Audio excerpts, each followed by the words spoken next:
Hello students, welcome again. बच्चों, last class में Mughal empire हमने स्टार्ट कर दिया था।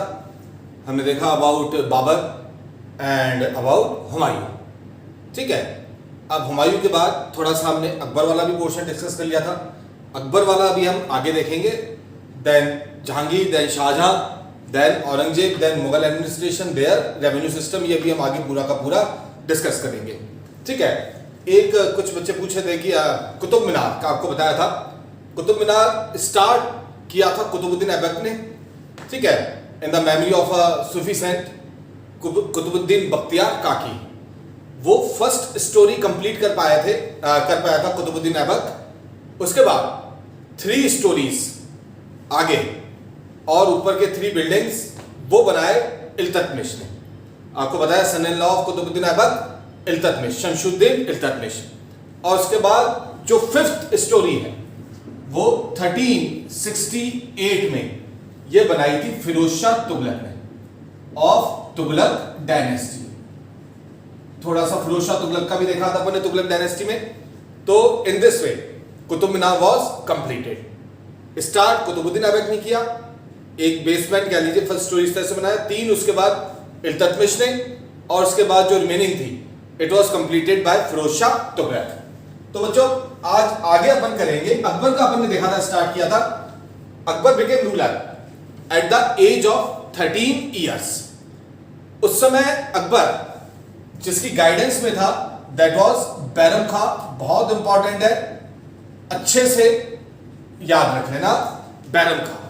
His regent, his guide was Bairam Khan. एक और थी उस टाइम पे लेडी, अकबर की आप दायमा कह सकते हो एक तरह से। दायमा आप समझते होंगे, जैसे जिसने अकबर को पूरी उसकी टेक केयर की, महाम आगा। तो इसका भी बहुत इन्फ्लुएंस था इन द रूल, उस टाइम के मुगल रूल में। ठीक है, उस टाइम का जो था, इसको पेटीकोट रूल भी कहा जाता है। महाम आगा जब बहुत पावरफुल थी that time during the initial years of Akbar, when Akbar became the ruler.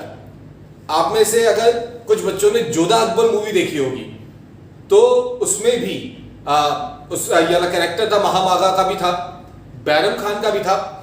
तो second battle of Panipat, Akbar defeated Hemu. Hemu का भी हमने लास्ट क्लास में डिस्कस किया था। He won 22 continuous battles. Second battle of Panipat हुआ था in 1556। ठीक है, तो हेमू वैसे जीत रहा था, but finally an arrow it struck in the eye of Hemu. आपको बताया था ना, ये एलिफेंट्स में रहते थे ज्यादा रूलर्स। किंग हमेशा एलिफेंट पे आता था, और ये एक तरह से स्ट्रेटेजिकली गलत स्टेप होता था, क्योंकि इससे किंग एक्सपोज हो जाता था। ठीक है, तो ऑब्वियस ही बात है, अपोनेंट्स क्या ट्राई करेंगे कि हमें तो कैसे भी करके किसको टारगेट करना है, किंग को ही टारगेट करना है। खैर finally Hemu was killed, Hemu was defeated, Hemu was killed, and यहां से स्टार्ट होता है फिर अकबर का रूल, यानी the real era of the Mughal empire. Akbar word का मीनिंग होता है ग्रेट। मीनिंग इसका क्या होता है? ग्रेट। और आपको बताया है कि इंडियन हिस्ट्री में 2 रूलर्स के लिए बोला गया है, Ashoka the great and the Akbar the great. दो मैनी हिस्टोरियंस आपको जैसे शेरशाह सूरी का बताया था, उसके लिए कंसीडर करते हैं that was the greatest ruler of the medieval period. Akbar का जो टाइम पीरियड है 1556 टू 1605, बहुत लंबा टाइम पीरियड है। इसको बहुत अच्छे से इसने कंसोलिडेट किया मुगल एम्पायर को इंडिया में। तो स्टार्ट तो बाबर ने कर दिया था, हुमायूं नहीं बढ़ा पाया इसको आगे। तो रियल अगर सेंस में बोला जाए कि मुगल एम्पायर को इंडिया में स्ट्रेंथन करने का काम किसी ने किया, कंसोलिडेट करने का काम किसी ने किया, तो दैट वाज अकबर। अकबर, एक और सरप्राइजिंग बात है, ही वाज इलिटरेट। बाकी सारे अगर रूलर्स की बात की जाए, मुगल रूलर्स की, तो उसमें अकबर ही ऐसा था जो इलिटरेट था, but he was very intelligent, very brilliant. जैसे ही उसकी एज बढ़ी, बैरम खां वगैरह सबको उसने हटा दिया, and he started ruling independently। इसके कैंपेन्स हैं, देख लेना, आपको उसमें बिल्कुल भी दिक्कत नहीं आएगी। एक कैंपेन जो है 1576 बैटल ऑफ हल्दी घाटी। ये अपन अभी डिस्कस करेंगे जब अपन महाराणा प्रताप का, राजस्थान के रूलर्स देखेंगे और उसमें जब हम महाराणा प्रताप का देखेंगे तो बैटल ऑफ हल्दी घाटी को हम उसमें थोड़ा सा डिटेल में डिस्कस कर लेंगे। बैटल ऑफ हल्दी घाटी 18 जून 1876। देखो ऐसे थोड़ा सा ध्यान रख लेना। फर्स्ट बैटल ऑफ पानीपत, ठीक है। थोड़ा सा अगर आपको इसमें कंफ्यूजन होता हो तो आप ऐसे ध्यान रख सकते हो 1526।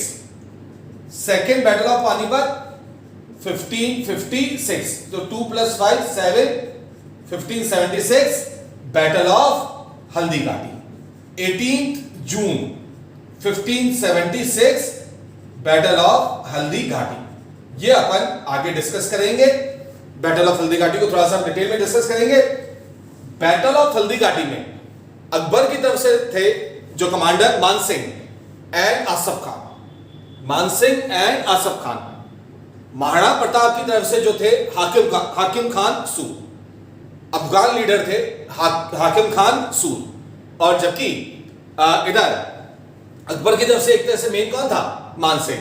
तो ये थोड़ा कॉन्ट्रडिक्टरी लगता है। अकबर मुस्लिम रूलर है, कमांडर कौन है? मेन राजपूत। उधर महाराणा प्रताप राजपूत रूलर थे, कमांडर मेन एक तरह से कौन है? मुस्लिम। तो ये भी थोड़ा सा ध्यान रख लेना। अभी हम इसको आगे डिस्कस करेंगे। अकबर, जैसा कि आपको लास्ट क्लास में बताया था कि इसने जो पॉलिसी अडॉप्ट की वो ये थी राजपूत के साथ मैट्रिमोनियल रिलेशंस के डेवलप करने की, ठीक है, कि राजपूत के साथ हम फाइट नहीं करेंगे कंटिन्यूसली, क्योंकि एक बार अगर डिफीट भी कर दिया, बाकी दूसरे प्रिंसली स्टेट्स के साथ भी यही पॉलिसी थी, but specially with the case of Rajput Akbar का ये सोचना था कि हरा तो देते हैं, डिफीट तो कर देते हैं, लेकिन फिर कंटिन्यूसली वॉर चलते रहते हैं, बैटल चलता रहता है और किंगडम में पीस नहीं हो पाता, तो प्रॉस्पेरिटी नहीं हो पाती, पब्लिक डिससेटिस्फाइड रहती है। तो अकबर को ये बात समझ में आई कि अगर लॉन्ग टाइम तक इंडिया में रूल करना है, ठीक है, तो इट इज नेसेसरी कि यहाँ के जो रूलर्स हैं, स्पेशली द राजपूत रूलर्स, उनके साथ friendly relations, matrimonial relations develop किए जाएं। तो इसमें सबसे पहले अकबर ने मैनेज की Bharmal, daughter of Bharmal Kachhwaha ruler थे। देखो जो मेवाड़ रीजन है, ठीक है, उदयपुर वाला, ठीक है, जो मेवाड़ रीजन है, उदयपुर मतलब जो जयपुर वाला रीजन है, आमेर वाला, वहां के जो रूलर्स हैं वो कौन से रूलर्स हैं? कछवाहा रूलर्स। मारवाड़, जोधपुर वाला जो रीजन है, वहां के रूलर्स हैं राठौड़ रूलर्स। ऐसे ही मेवाड़ के जो रूलर्स हैं, जो उदयपुर वाला रीजन अपन कहते हैं, राणा कहते थे उनको। क्या बोलते थे वहां के रूलर्स को? एक तरह से राणा, ठीक है। महाराणा प्रताप, राव रतन सिंह, इस तरह से यह भी अपन और देख लेंगे आगे में इसमें। तो कछवाहा रूलर थे। जयपुर और आमेर वाले रीजन के रूलर्स को कहते थे कछवाहा रूलर्स। ये सारी बातें नोट करते जाना, आगे भी आएंगी, ठीक है, थोड़ा न्यू भी लगेगा आपको। Daughter of Bharmal. अब डॉटर ऑफ भारमल, ये जब मूवी आई थी जोधा अकबर, हम लोग एक पॉइंट कई बार डिस्कस किए हैं शायद आपके साथ, कि history it is not exact, क्योंकि लिटरेरी सोर्सेज हैं बहुत सारे, अलग अलग चीजें होती हैं। तो नॉट एग्जैक्ट इसलिए कहा जाता है कि जैसे आपने एक फेमस कैरेक्टर पढ़ा होगा अनारकली के बारे में, ठीक है, अनारकली का जो आपने कैरेक्टर पढ़ा होगा एक प्रिंस सलीम के साथ जिसका रिलेशन था, एक्चुअली वो एग्जिस्ट ही नहीं करता। ऐसे ही पद्मावत जो मूवी आई, तो ये जो कैरेक्टर है रानी पद्मावती का, तो ये एक्चुअली लिखा था मलिक मोहम्मद जायसी, उसके ये नॉवल है पद्मावत, उसके ऊपर बेस्ड है। तो कई हिस्टोरियंस ये भी क्लेम करते हैं कि रानी पद्मावती की भी ऐसा कोई श्योरिटी नहीं है कि भाई वो थे या नहीं थे। तो ये कंफ्यूजन, मतलब बहुत सारा इसके बीच में कॉन्ट्रडिक्शन रहता है, कंट्रोवर्सीज होती हैं बहुत सारी। तो ऐसा ही एक किया है कि जैसे एक पॉपुलर कल्चर में ऐसा बोला जाता है कि Jodha was the wife of Akbar and mother of prince Salim. Jodha was the wife of Akbar and mother of prince Salim. But 2008 में जब ये मूवी रिलीज हुई राजस्थान में, मतलब पूरे इंडिया में, जोधा अकबर स्टारिंग ऋतिक रोशन एंड ऐश्वर्या राय, ठीक है, डायरेक्टेड बाय आशुतोष गोवारिकर, तो उस समय राजस्थान के कई राजपूत ने ये कहा, ऑब्जेक्शन लिया इस बात पे कि जोधा अकबर की वाइफ नहीं थी, अकबर की जो वाइफ थी that is mother of prince Salim, जिनके लिए बोला जाता है डॉटर ऑफ कछुआ रूलर भारमल, वो थी हरकूबाई। इस बात में किसी तरह का कोई कंफ्यूजन नहीं है। या इन्हीं का बाद में नेम लिखा गया मरियम उजमानी, हरकूबाई एलियास मरियम उजमानी। यहां तो सब एग्री करते हैं, इस बारे में कोई कंफ्यूजन नहीं है, कोई डिस्प्यूट नहीं है। बट ये इस समय आया कि जोधा नहीं थी वाइफ अकबर की। हाई कोर्ट तक ये केस गया था और बाद में हाई कोर्ट ने भी ये डिसीजन दिया, काफी सारा जो उस समय का टेक्स्ट जो भी था हिस्ट्री वगैरह निकाल के, कि वाकई जोधा अकबर की वाइफ नहीं थी। जोधा वाइफ किसकी थी? प्रिंस सलीम की। But still in popular culture कई सारी बुक्स में आप ये देखोगे कि जोधा को अकबर की वाइफ बताया जाता है, दैट इज डॉटर ऑफ राजा भारमल, ठीक है। जबकि ऐसा कहा जाता है कि जोधा तो जोधपुर राजघराने की थी and that she was the wife of prince Salim, not the mother of prince Salim. तो ये हमें टाइम मिलेगा तो इसकी डिटेल भी आगे कभी अपन डिस्कस कर लेंगे।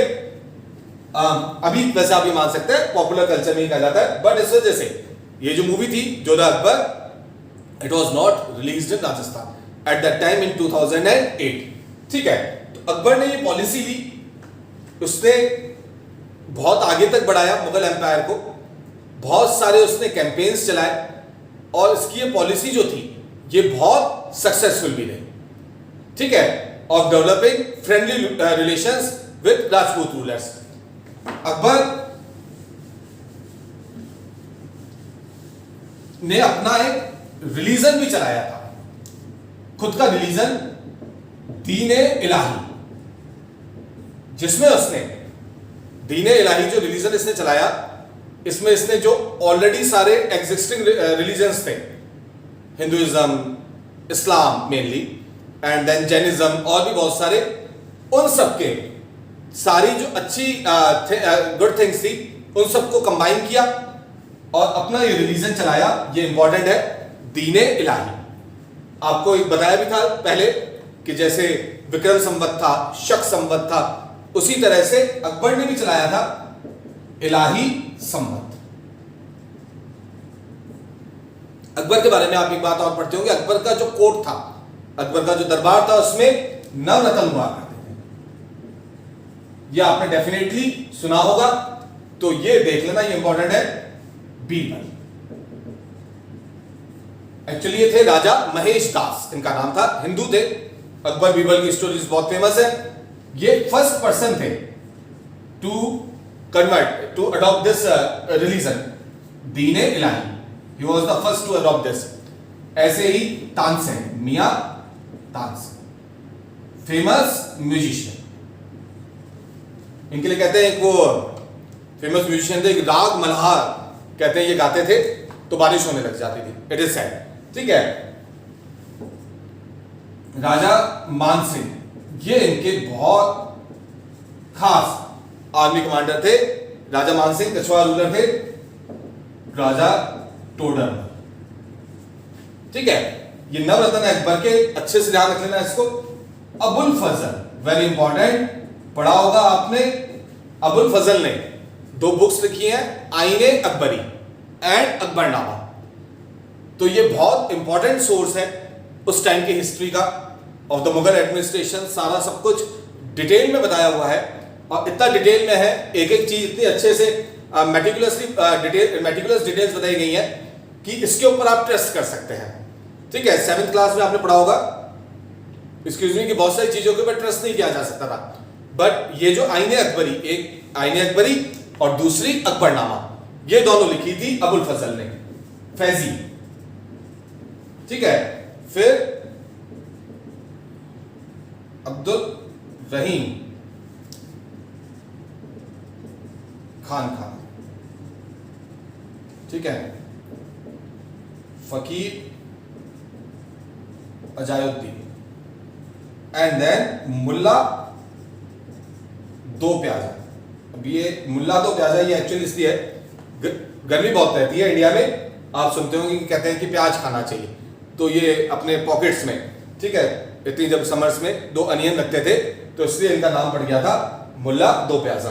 तो ये अकबर के नवरत्न थे, इनको आप अच्छे से ध्यान रख लेना।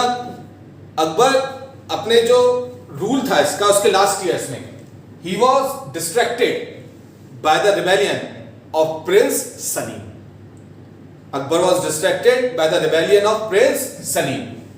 1599 एडी से ये स्टार्ट हो गया था, इस वजह से अकबर बहुत डिस्टर्ब भी हुए, ठीक है। तो उसके बाद अकबर का रूल चला, he died in the year 1605 और हिस्ट्री में अकबर इमॉर्टल है एक तरह से, ठीक है, ड्यू टू मुगल एम्पायर के जो मेन पिलर कंसीडर किया जाता है, मेन, वो पूरा का पूरा क्रेडिट अकबर को ही दिया जाता है। इसके बाद अकबर के बाद इसके कैंपेन्स आप देख लेना, बैटल ऑफ हल्दीघाटी को हम डिस्कस करेंगे आगे। बुलंद, इसके टाइम पे पहले कैपिटल थी फतेहपुर सीकरी, पहले कैपिटल कौन सी थी इसकी, फतेहपुर सीकरी। इसने बुलंद दरवाजा भी बनाया to commemorate the victory over Gujarat, जो मस्जिद थी वहां पे इसने बुलंद दरवाजा बनाया, इंपॉर्टेंट है ध्यान रख लेना।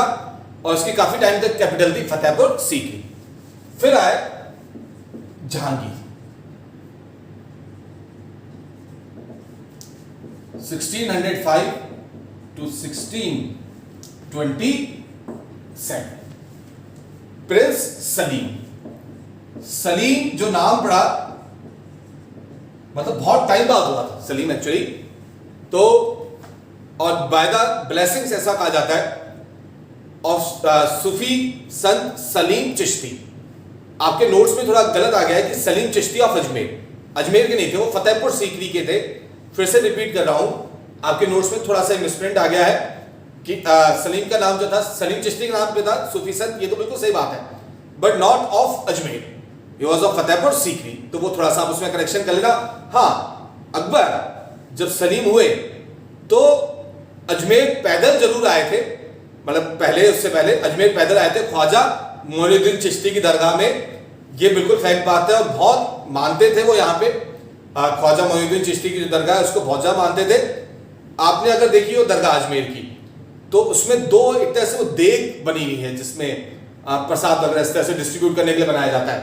तो जो बड़ी वाली है वो जहांगीर ने एस्टेब्लिश करवाई थी और जो छोटी वाली है वो शाहजहां ने एस्टेब्लिश करवाई थी, ये आप ध्यान रख लेना इसके अंदर।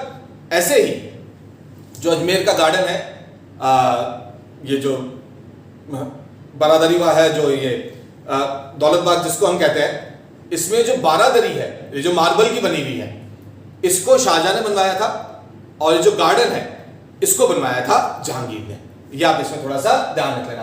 तो प्रिंस सलीम काफी मिन्नतें करने के बाद, काफी प्रेयर्स के बाद प्रिंस सलीम हुए, ठीक है।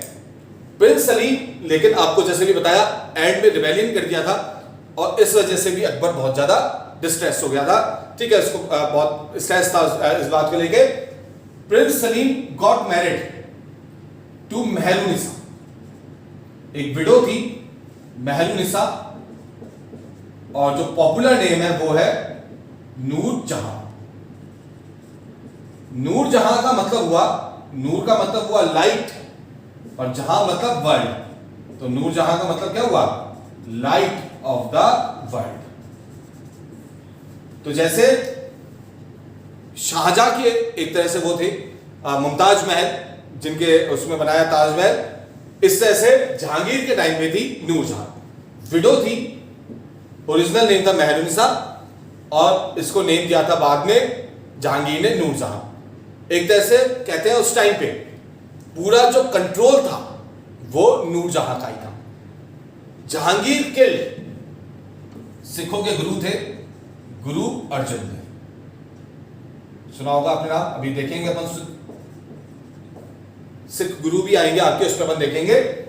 जहांगीर किल्ड गुरु अर्जुन देव, वेरी इंपॉर्टेंट, इसको अच्छे से ध्यान रख लेना।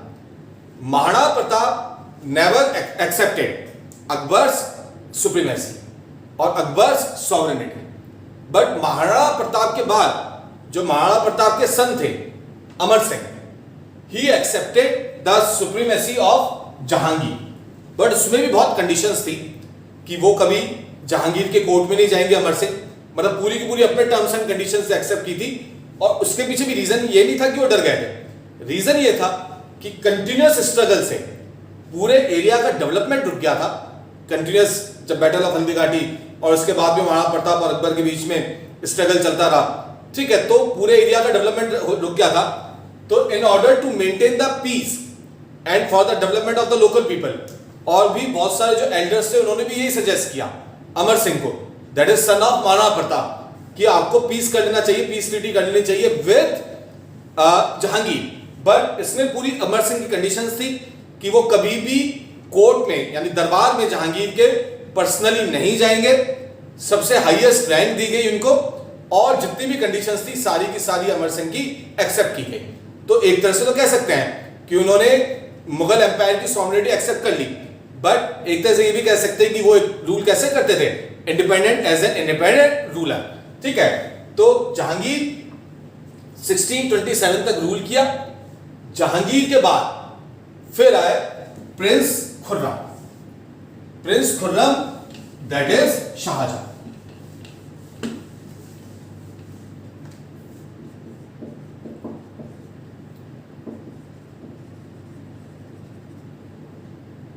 पॉपुलर नेम क्या है? शाहजहां। 1628 से 1657 तक रूल किया, ठीक है। शाहजहां का जो टाइम पीरियड है इसको बोला जाता है golden age of the Mughal empire. उस समय मुगल एम्पायर वर्ल्ड के रिचेस्ट एम्पायर्स में से था। शाहजहां के टाइम को इसलिए बोला गया है, गोल्डन एज का मीनिंग समझना, कि जब इतनी अभी जैसे हम बात करें अमेरिका की था, अमेरिका की हुई, या भी चाइना के लिए बोले, ये जो इतने सारे इंजीनियरिंग के वो अलग अलग स्ट्रक्चर्स क्रिएट करते हैं, नई नई चीजें बनाते हैं, स्पेस डिस्कवरीज हो रही है, तो ये कब पॉसिबल हो पाएगा? जब इतनी ज्यादा प्रॉस्पेरिटी है, यानी हर कोई लगभग सेटिस्फाइड है, इकोनॉमिकली टेंशन किसी को है ही नहीं। जैसे लास्ट ईयर जब हम poverty as a challenge chapter discuss कर रहे थे, तो आपसे डिस्कस किया था कि हो सकता है कि मतलब ऐसा है भी कि अमेरिका में वो पॉवर्टी लाइन के नीचे होगा जिसके पास कार नहीं है। और सोचिए कितनी बड़ी बात है। तो यानी ये जो करंट टाइम हो गया यूएस का, और जो पिछले 50-60 ईयर से चल रहा है, वो एक तरह से क्या है, गोल्डन एज है। और इतना पैसा है इसीलिए वो इतना सारा तो अपना रिसर्च वर्क में लगा पाते हैं, वरना दूसरे कंट्रीज के लिए, अफ्रीका वगैरह के लिए पॉसिबल थोड़ी ना है। क्यों नहीं है? क्योंकि अभी भी उनकी मेन टेंशन क्या है, to provide food, to provide shelter, to provide cloth, jobs to their people. जबकि यूएस के अंदर तो कॉन्सेप्ट ही किसका चलता है, अनएम्प्लॉयमेंट अलाउंस, और ऐसे यूरोप के दूसरे नेशंस में। और ऐसे ही लेवल पे हम देखते हैं चाइना ने इतने सारे मिरेकल्स किए in the field of engineering specially, ठीक है। तो वहां पे भी वही फेस आ रहा है, और इतना स्ट्रांग बना है चाइना, आपसे पहले भी डिस्कस किया कि अब वो किसको एक तरह से चैलेंज करता है, अमेरिका को। वहां पे अभी जब अमेरिका में यूएस में प्रेसिडेंशियल इलेक्शंस होने वाले हैं, तो Donald Trump to get the vote of Indians के वोट लेने के लिए, जो इंडियन अमेरिकन है वहां पे, डोनाल्ड ट्रंप में की बात करें कि जो जो बाइडेन है वहां के अभी presidential candidate from the Democrats, he is more inclined towards the China, ठीक है। तो आप देख सकते हैं कि कितना इंपॉर्टेंट है China in the vote elections of America also. तो जहां ये जो इसका टाइम पीरियड है शाहजहां का, इसको कंसीडर किया जाता है गोल्डन एज। इसने मैरिज की थी Arjumand Bano Begum, popularly known as Mumtaz. ये भी ध्यान रख लेना अच्छे से, Arjumand Bano Begum, popularly known as Mumtaz Mahal, ठीक है, जिनकी याद में शाहजहां ने बनवाया था ताजमहल, द फेमस ताजमहल, ठीक है। वर्ल्ड के उसमें आता है, मिरेकल्स में आता है, एक तरह से वंडर्स में आता है। और भी बहुत सारे स्ट्रक्चर्स बनवाए शाहजहां ने, जामा मस्जिद जो दिल्ली में है, और ऐसी ही बनवाई लाहौर के अंदर भी, ठीक है। जैसे दिल्ली में है वैसी और कहां पे बनवाई, लाहौर फोर्ट में भी जामा मस्जिद। और भी बहुत सारे इसने स्ट्रक्चर बनवाए थे। जहांगीर में एक ध्यान रख लेना, Jahangir got made peacock throne, यह आपने सुना होगा, तख्ते ताउस बोलते थे इसको, तख्ते ताउस, पीकॉक थ्रोन। ठीक है, इसके बाद शाहजहां के टाइम पे प्रॉस्पेरिटी बहुत ज्यादा हो गई थी, बट फिर इसके सन्स में स्ट्रगल हुआ। शाहजहां को भी जो नूरजहां थी उन्होंने मार्जिनलाइज करने की, यानी कि साइडलाइन करने की बहुत ट्राई की थी, बट वो उसमें सक्सेसफुल नहीं हो पाई। ठीक है, जहांगीर में एक और बात ध्यान रखना, एक तो अपन ने पढ़ा कि Arjun Dev, he killed Arjun Dev, he also killed Abul Fazal. Abul Fazal जो अकबर के नवरत्न थे, अभी आपने देखा, जिन्होंने आईने अकबरी और अकबरनामा लिखी थी, जहांगीर ने उनको भी मार दिया था, इससे भी अकबर और ज्यादा डिस्टर्ब हो गए थे। खैर, अब देखते हैं इसका शाहजहां का, बहुत सारे इसने स्ट्रक्चर्स बनवाए। ठीक है, ऐसा कहते हैं कि शाहजहां एक और ताजमहल बनवाने वाले थे, मतलब यमुना जो रिवर जा रही है, एक तरफ है अभी जो प्रेजेंट में है व्हाइट ताजमहल, ऐसा same to same Shahjahan black Taj Mahal भी बनवाने वाले थे। जो व्हाइट ताजमहल बना है उसमें जो मार्बल यूज हुआ है वो राजस्थान से भी गया है। ठीक है, राजसमंद से भी गया है, राजस्थान के, इटली से भी आया है। उसकी भी कॉस्ट इतनी ज्यादा हो गई थी, कहते हैं एट दैट टाइम, कि उसका ट्रेजर एक तरह से खाली होने लग गया। और उसके बाद शाहजहां ने सोचा कि अब ब्लैक ताजमहल भी बनाया जाएगा। जब व्हाइट की कॉस्ट इतनी ज्यादा है तो आप इमेजिन कर सकते हैं कि ब्लैक की कॉस्ट और कितनी ज्यादा हो जाएगी। ठीक है, तो इसके जो सन्स थे, कौन कौन से? औरंगजेब, दारा शिकोह, शुजा, मुराद, इनमें भी स्ट्रगल हुआ पावर के लिए। और इसमें कौन जीता था? औरंगजेब। औरंगजेब का लिए कहा जाता है, आपको बताया था, एक फेमस कोट है, that is kingship knows no kingship. ठीक है, ये आपसे पहले डिस्कस किया हुआ है, किंगशिप नोज नो किंगशिप। इसने खुद ने भी अपने ब्रदर्स को मारा to get to the top position. तो उसके बाद 1658 में औरंगजेब पावर में आया और इसने शाहजहां को अरेस्ट कर लिया और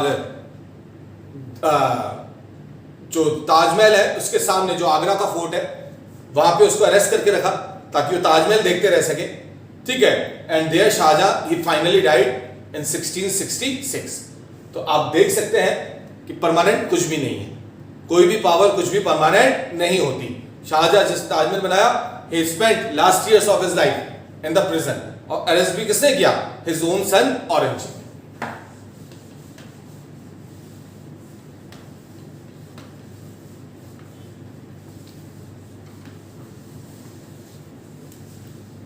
अब अगर औरंगजेब की बात की जाए, इसका भी रूल बहुत बड़ा था, 1658 to 1707, बहुत लंबे टाइम तक इसने रूल किया। Battle of Dharmat, battle of Dharmat, इसने डिफीट किया दारा शिकोह को। दारा शिकोह और औरंगजेब के बीच में जब स्ट्रगल हो रहा था तो एक बैटल यहां पे भी हुआ था, दौराई, जो अजमेर में है दौराई वाला एरिया, एक बैटल इनके बीच में यहां पे भी हुआ था। इसमें भी औरंगजेब ने दारा शिकोह को डिफीट किया था, फाइनली डिफीट किया बैटल ऑफ धर्मत, और पावर किसके पास आई? औरंगजेब की। शाहजहां को इसने अरेस्ट कर लिया था, एज वी डिस्कस्ड। औरंगजेब ही वाज अ रिलीजियस फैनेटिक, ठीक है, कट्टर मुस्लिम रूलर था। अकबर ने जजिया अबॉलिश कर दिया था। जजिया अपन लास्ट क्लास में डिस्कस किया था, a tax to be collected from the non Hindus. Akbar ने जजिया को अबॉलिश कर दिया था, लेकिन उसको फिर से इंप्लीमेंट कर दिया औरंगजेब ने। ठीक है, ध्यान रखना, पहले आपको बताया था, लगाया किसने था? फिरोज शाह तुगलक ने। अकबर ने फ्रेंडली रिलेशंस किए हिंदूज के साथ, तो उसने जजिया को अबॉलिश कर दिया और उसको फिर से इंप्लीमेंट किया औरंगजेब ने। तो इंडिया में औरंगजेब को रिलीजियस फैनेटिक रूलर कंसीडर किया जाता है, बट अगर पाकिस्तान में आप जाएंगे तो पाकिस्तान में इसको बोला जाता है जिंदा पीर। जिंदा पीर का मतलब ये हुआ कि ये टोटली मुस्लिम रूल्स को फॉलो करने वाला था। दिन में 5 टाइम्स नमाज पढ़ना इसके एक रूटीन टास्क था इसके लिए, कि दिन में 5 बार नमाज पढ़नी ही पढ़नी है। इसने he banned all types of entertainment activities, क्योंकि वो कुरान की टीचिंग्स के अकॉर्डिंग अलाउ नहीं है, जैसे म्यूजिक वगैरह, इसने उन सबको बैन कर दिया। ठीक है, म्यूजिक के लिए तो उसने ये कहा, उसने जितने भी म्यूजिशियंस थे उन सब, ये सारी बातें इंपॉर्टेंट है, इनको नोट करते जाना, जितने भी म्यूजिशियंस थे उसके एम्पायर में, उन सबको इसने अपने स्टेट से बाहर निकाल दिया। ठीक है, और ये बोला कि म्यूजिक को तो इतना अंदर तक डीपली बरीड कर देना चाहिए डीपली, कि उसकी आवाज ही बाहर नहीं निकल पाए। ये पॉलिसी थी किसकी? औरंगजेब की। तो यहां पे इसको बुरा रूलर कंसीडर किया जाता है, बट पाकिस्तान में क्योंकि ये प्योरली मुस्लिम रूल्स के, अब जैसे इस्लाम में अल्कोहल बैन है, इससे पहले के मुगल रूलर्स में ऐसा कुछ भी नहीं था, तो इसने भी अल्कोहल को बैन कर दिया।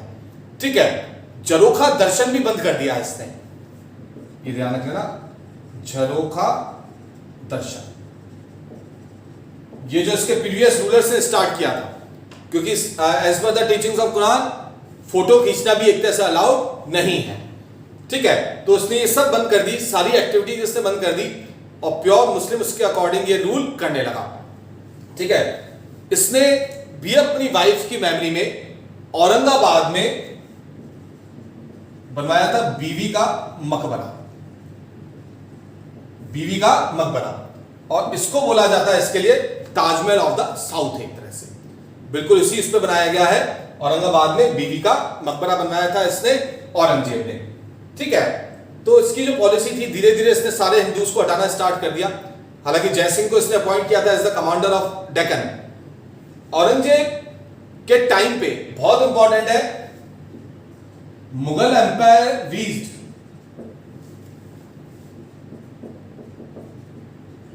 Zenith of its territorial expansion, मतलब सबसे पीक पे पहुंचा अगर एरिया की बात की जाए। ठीक है, जैसे अपने पढ़ा दिल्ली सल्तनत में किसके टाइम पे था? मोहम्मद बिन तुगलक। उसी तरह से मुगल एम्पायर की अगर बात की जाए तो सबसे ज्यादा टेरिटोरियल एक्सपेंशन हुआ during the time of this Aurangzeb से गलती हो गई, ये डेक्कन मूव कर गया, डेक्कन वाले रीजन में, जैसे अभी आपने मूवी में भी देखा होगा, तानाजी वाले मूवी में। ठीक है, तो वहां पे ये आगे तक अपने आप को बढ़ाना चाहता था, लेकिन इसने दिल्ली को छोड़ दिया। ये बहुत लंबे टाइम तक इसकी एब्सेंस रही फ्रॉम दिल्ली, तो इसकी वजह से दूसरे एरियाज के जो थे, जो भी थे फ्यूडल लॉर्ड्स, जो भी थे नोबल्स वगैरह थे, छोटे मोटे रूलर्स थे, वो रिवॉल्ट करने लगे, और ये बहुत ही एफिशिएंटली रूल करता था, जैसा कि हमने पहले भी डिस्कस किया है।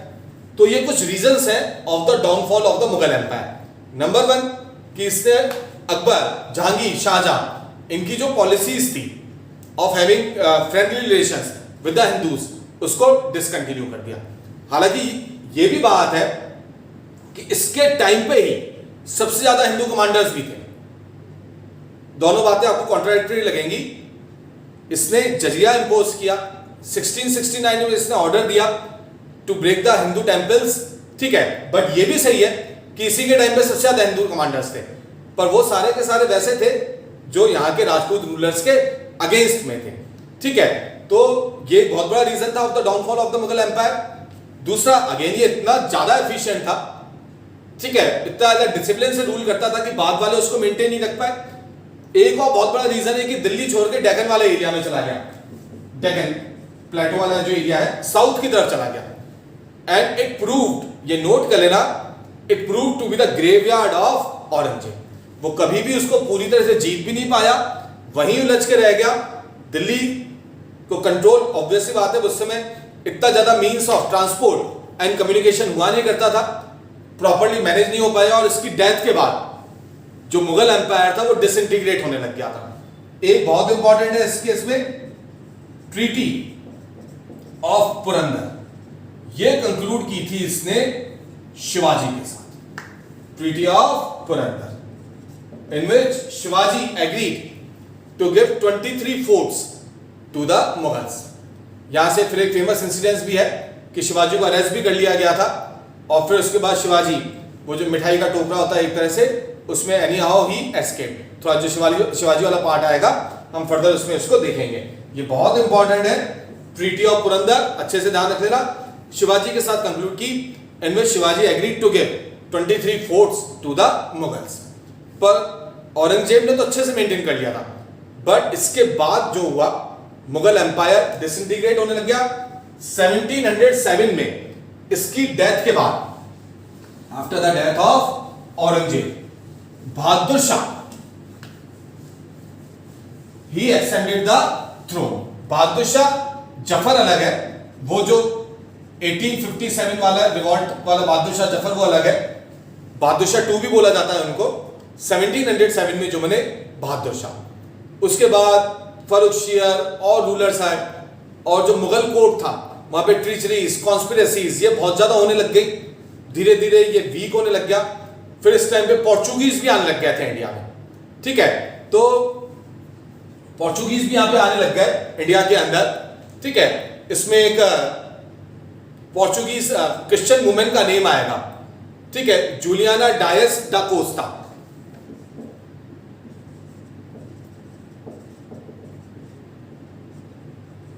देखो, जैसे ब्रिटिशर्स की भी ईस्ट इंडिया कंपनी थी, सिमिलरली पोर्चुगीज की भी ईस्ट इंडिया ही थी। आपसे पहले डिस्कस किया हुआ है कि ईस्ट इंडिया क्यों है, क्योंकि इंडिया की जो लोकेशन है वो यूरोप के कंपैरिजन में कहां पर है, ईस्ट में। तो जो भी कंपनीज है इनमें मोस्टली सबका नाम ही क्या था, ईस्ट इंडिया। तो ऐसे ही ईस्ट इंडिया कंपनी जब आई सूरत, तो उन्होंने एक फीमेल को भेजा इनके कोर्ट में, जिसने पोर्चुगीज इंटरेस्ट को अच्छे से प्रोटेक्ट किया। इसने भी कुछ टाइटल्स दे लिए यहीं के, जैसे खातून या बीवी, मतलब एक तरह से मैडम कह लो आप एक तरह से, ठीक है। ये टाइटल्स लिए इसने, यहाँ पे नाम याद रखना, जूलियाना डायस डा कोस्टा, ठीक है। इसके बाद मुगल एम्पायर वीक होता गया। 1739 में नादिर शाह ने दिल्ली पर अटैक किया, जो कोहिनूर लेके चला गया यहां से। बुरी तरह से इसने दिल्ली को प्लंडर किया था। कहते हैं thousands of people were killed. Delhi की स्ट्रीट्स जो थी they were filled with blood at that time. ये थोड़ा सा आपने अभी उसमें भी देखा होगा, जो मूवी आई पानीपत, जिसमें थर्ड बैटल ऑफ पानीपत बताया। 3 बैटल हुए पानीपत के, फर्स्ट और सेकंड अभी अपन ने देख लिया। थर्ड हुआ था मराठास एंड अहमद शाह अब्दाली के बीच में इन 1761, ठीक है। मराठास वाले पोर्शन में इसको देखेंगे। तो 1739 में ऐसा कहा जाता है इतना वीक हो चुका था मुगल एम्पायर, मुगल एम्परर इतना वीक था कि उसने नादिर शाह से रिक्वेस्ट की कि आपको जो भी करना है करो, जितना भी वेल्थ चाहिए ले लो, we can't offer you any resistance, but आप यहां से जाओ। और उसने बुरी तरह से यहां मारकाट मचाई थी नादिर शाह ने, ठीक है। Thousands of people they were killed. बुरी ये बहुत वीक हो गया 1857 आते आते, ठीक है। जो बहादुर शाह जफर उस समय रूलर था, उसका रूल सिर्फ रेड फोर्ट तक ही रह गया था। रेड फोर्ट के बाहर कोई भी उसकी बात नहीं मानता था। वो सिर्फ एक तरह से नॉमिनल रूलर था। आपने 7th क्लास में पढ़ा होगा, 8th क्लास में 3 मेन किंगडम्स डेवलप हुए थे। Nawab of Bengal, Nawab of Hyderabad and Nawab of Awadh. तो नवाब ऑफ बंगाल जो था सिराजुद्दौला, उसी के साथ हुआ था 1757 में बैटल ऑफ प्लासी, ठीक है। ये तो हुआ एक अपन ने पढ़ा मेन पॉइंट्स मुगल एम्पायर के। आप ये आपके इसमें आएंगे, नोट्स में भी आएंगे जो सारे इंपॉर्टेंट पॉइंट्स हैं। और अभी आपके पास टाइम है तो आप साथ में स्टूडेंट एडवाइजर को भी एक बार देखते जाइए, और उसमें भी जो जो आपको लगता है कि इंपॉर्टेंट है उसको मार्क कर लीजिए, ठीक है। वैसे सारे यहाँ कवर हुए, फिर भी इसके अलावा अब ये सारा तो ऑब्वियसली वो पूरी बुक कवर करना यहाँ पॉसिबल नहीं है, तो उसमें से आप थोड़ा थोड़ा देखते जाइएगा, अपना मार्क कर लीजिए ताकि बाद में, क्योंकि अभी आपके पास टाइम है, सो दैट बाद में आप उसको एक क्विक रिवीजन आप उसका कर सकें। मुगल एडमिनिस्ट्रेशन की अगर अपन बात करें तो 12 प्रोविंसेस में डिवाइड था मुगल एडमिनिस्ट्रेशन। इनको बोला जाता था सूबा। यहां पे भी जो बादशाह था वो सबसे इंपॉर्टेंट था। आपको बताया टर्किश जो रूलर्स थे दिल्ली सल्तनत वाले, वो टाइटल लेते थे सुल्तान, और मुगल ये जो थे ये टाइटल लिए बादशाह। हेमू का भी आएगा, हेमू का आप देखेंगे, जब हेमू थोड़े टाइम के लिए दिल्ली की पावर में आया तो उसने टाइटल लिया था विक्रमजीत, हेमू ने कौन सा टाइटल लिया था? विक्रमजीत का। क्या? तो 12 प्रोविंसेस थे सूबा, later on they raise to 18 and then to 20। सूबा जो थे ये डिवाइडेड होते थे एक तरह से सरकार्स, यानी कि डिस्ट्रिक्ट्स। फिर ये फर्दर डिवाइडेड होते थे सब डिस्ट्रिक्ट्स में, दैट वर कॉल्ड परगनास। ठीक है, इसके भी जो कुछ मिनिस्टर्स वगैरह के जो पोस्ट है वो आपके बता रखी है। मीर बख्शी, मीर कोतवाल, मीर बख्शी यानी जो सैलरीज वगैरह का देखता था, मीर कोतवाल जो एडमिनिस्ट्रेशन का देखता था, वो आपको स्टूडेंट एडवाइजर मिल जाएगा, जैसे दिल्ली सल्तनत का था। इसका भी आप इसको नोट करके रखना, ये थोड़ा सा हो सकता है आ जाए इसमें। ठीक है, अपन इसमें डिस्कस करेंगे एक सिस्टम मुगल से डेवलप किया था, मनसबदारी सिस्टम। ये इंपॉर्टेंट है, इसको अच्छे से समझना। मनसबदारी सिस्टम, ठीक है। मनसब जो वर्ड है ये हो गया एक तरह से पोजीशन को डिनोट कर रहा है। 3 थिंग्स हैं इसके अंदर, रैंक, सैलरी, और एक तरह से इनको जो आर्मी एक तरह से इनको मेंटेन करनी होती थी। कैवेलरी, सवार जिनको बोलते घुड़सवार, उनको मेंटेन करना होता था। तो जितने ज्यादा मनसब, ठीक है, उतना ही ज्यादा हायर पोजीशन। जैसे जहांगीर जो था उसके जो मनसब थे टोटल वो थे 12,000। कितने थे? 12,000। रैंक और सैलरी ये न्यूमेरिकल वैल्यू में कैलकुलेट होती थी, जिसको बोलते थे जात। क्या बोलते थे? जात। ऐसे ही अमर सिंह जो थे रूलर, अभी आपको बताया, उनको 7,000 का मनसबदार बनाया गया। मान सिंह वो भी 7,000 के मनसबदार थे। तो ये मतलब टॉप रैंक मनसबदार थे। जितने ज्यादा रैंक हुई, जितने ज्यादा मनसब हुए, उतनी ही बड़ी क्या हो गई? रैंक। और रैंक और सैलरी एक न्यूमेरिकल में कैलकुलेट की जाती थी, दैट वाज जात। इंपॉर्टेंट है, ध्यान रख लेना। होता क्या था, मनसबदार को हमेशा एम्परर की सर्विस में रहना होता था। इसको रेवेन्यू कलेक्शन का काम दिया जाता था अपने एरियाज में। ये नंबर ऑफ कैवलरी, दो बताया ना आपको, एक इन्फेंट्री होती है, कैवलरी होती है, यानी घुड़सवार ये मेंटेन करता था। अपने हॉर्सेस को ये लेके जाते थे, काउंटिंग होती थी, और प्लस एक तरह से ब्रांडिंग, सील भी लगाई जाती थी। मतलब ऐसा नहीं कि रिपीटेशन हो जाए हॉर्सेस का, और उसके अकॉर्डिंग इनको पेमेंट्स किए जाते थे। तो ये मनसबदारी सिस्टम उस टाइम पे डेवलप हुआ during the time of Mughals. ठीक है, टोडर मल जो था वो रेवेन्यू मिनिस्टर था अकबर का। टोडरमल क्या था? रेवेन्यू मिनिस्टर था अकबर का। इसने जो रेवेन्यू कलेक्शन जो था, मेन सोर्स ऑफ इनकम था उस टाइम पे, obviously the tax of peasantry, जो एग्रीकल्चर प्रोड्यूस था उसके ऊपर जो टैक्स था वो मेन सोर्स ऑफ रेवेन्यू था उस टाइम पे। टोडरमल ने जो रेवेन्यू सिस्टम डेवलप किया उसको बोलते हैं जब्त। ये जात है, ये अलग है। इसने क्या डेवलप किया? जब्त। कि क्रॉप्स का क्लासिफिकेशन करवाया इसने 10 ईयर के बेसिस पे, और उसके बेसिस पे उसने टैक्स डिसाइड किया। ऐसा नहीं है कि सबसे एक जैसे टैक्स लिया जाए। ऑब्वियस सी बात है, राजस्थान वाला पार्ट है, प्रोडक्शन कम होता है यहाँ पे, ड्राई रीजन है, तो यहां से टैक्स कम लेंगे।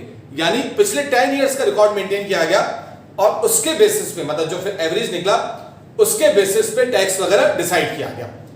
और ऐसा ही मतलब अलग अलग एरियाज में, हालांकि गुजरात, बंगाल वगैरह में इसको ज्यादा इंप्लीमेंट नहीं कर पाए। कई जगह क्या होता था, जो हेडमैन हुआ, जमींदार जैसे हो गया, लोकल हेड हो गया, वो और पीजेंट सेम कास्ट के होते थे, तो अगर ज्यादा स्ट्रिक्ट करेंगे तो वो रिवॉल्ट कर सकते हैं।